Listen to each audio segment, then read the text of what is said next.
La historia de Daniel Camargo, el violador y asesino serial colombiano que aterrorizó a Ecuador.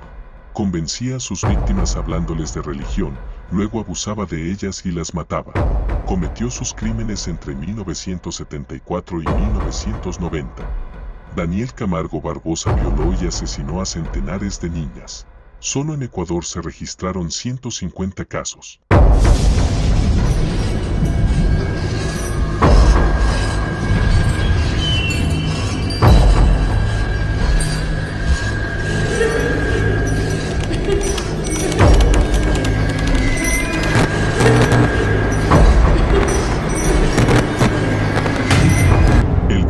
Asesino Daniel Camargo Barbosa nació en La Mesa, Cundinamarca, en los Andes colombianos, el 22 de enero de 1930. Durante su vida violó y mató a más de un centenar de niñas y adolescentes. Inició sus crímenes en Colombia, pero, en su huida para escapar de la justicia, llegó a Ecuador y se llevó la vida de 150 adolescentes, aunque solo reconoció 71 de los casos. Dos policías uniformados lo vieron a Camargo caminando por la avenida. Camargo, que según cuenta el mayor poco antes de su captura había cometido uno de sus crímenes, vio a los policías y empezó a ponerse nervioso.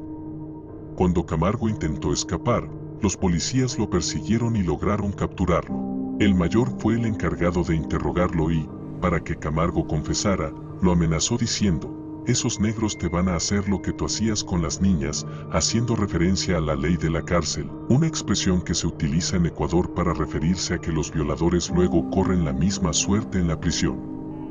Camargo, según cuenta el expolicía, le habría rogado que no lo envíe a ese destino a cambio de contar toda la verdad.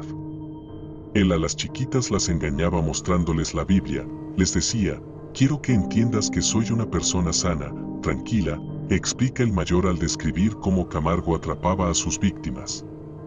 En su discurso, Camargo les pedía a las niñas que lo acompañen al lugar donde supuestamente iban a construir una iglesia. Cuando las pequeñas accedían, las llevaba a algún sitio donde podía violarlas y asesinarlas. Francesco el Pájaro Febres Cordero es escritor ecuatoriano.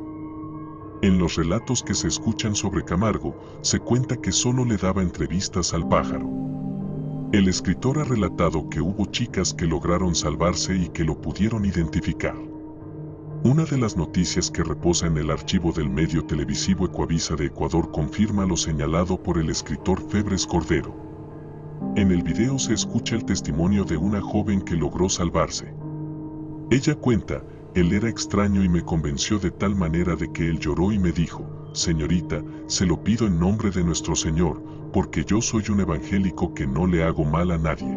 La memoria de Camargo era excepcional.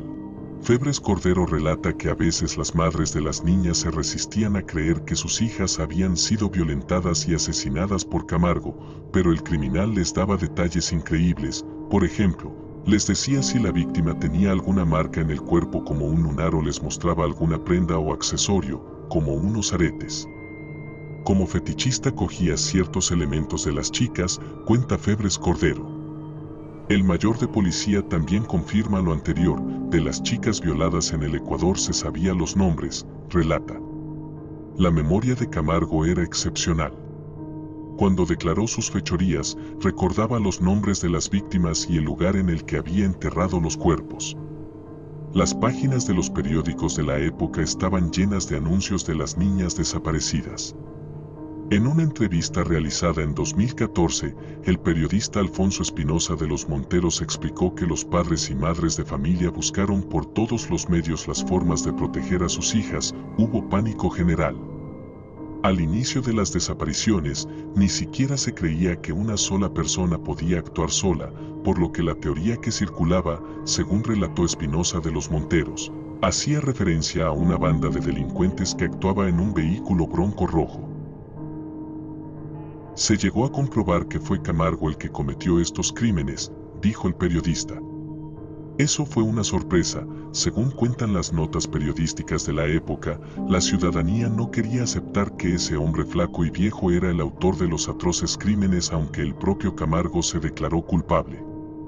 Todos querían saber quién era este monstruo, cómo cometía sus delitos y qué se iba a hacer con él, relató Espinosa de los Monteros. Camargo, según cuenta Óscar Bonilla en algunas entrevistas, el psiquiatra que lo atendió, vivía según un precepto atribuido a Oso: si no vives peligrosamente, no vives. La vida solo florece en el peligro. La vida nunca florece en la seguridad. Cuando todo está yendo a la perfección, fíjate, te estás muriendo y no pasa nada. Bonilla indica que Camargo tenía una personalidad psicopática y que correspondía al tercio de psicópatas que son criminales irrecuperables, son delincuentes sistemáticos, dice el psiquiatra. De acuerdo a quienes conocieron a Camargo, este cometía sus delitos porque tuvo una niñez traumática. Febres Cordero cuenta que la madrastra de Camargo lo obligaba a vestir como una niña para ir a la escuela. Por su parte, Bonilla indica que Camargo vio cómo el sacerdote de su parroquia embarazó a una de sus hermanas y, en otras ocasiones, observó que el sacerdote de su colegio abusaba de niños. Basta un detalle para cambiar el destino: aquí había traumas y traumas, indica Bonilla. Cuando Camargo fue capturado, lo condenaron a 16 años de prisión, esa era la pena máxima en Ecuador. Actualmente, la pena máxima es de 40 años. Una vez preso, Camargo no cumplió con su condena, pues fue asesinado por otro reo en 1994. Su asesino era pariente de una de las víctimas. A Camargo lo sepultaron en la tumba 798 del cementerio de El Batán, en Quito, a pocas cuadras de la avenida en donde lo capturaron. Actualmente, sus restos yacen en una fosa común.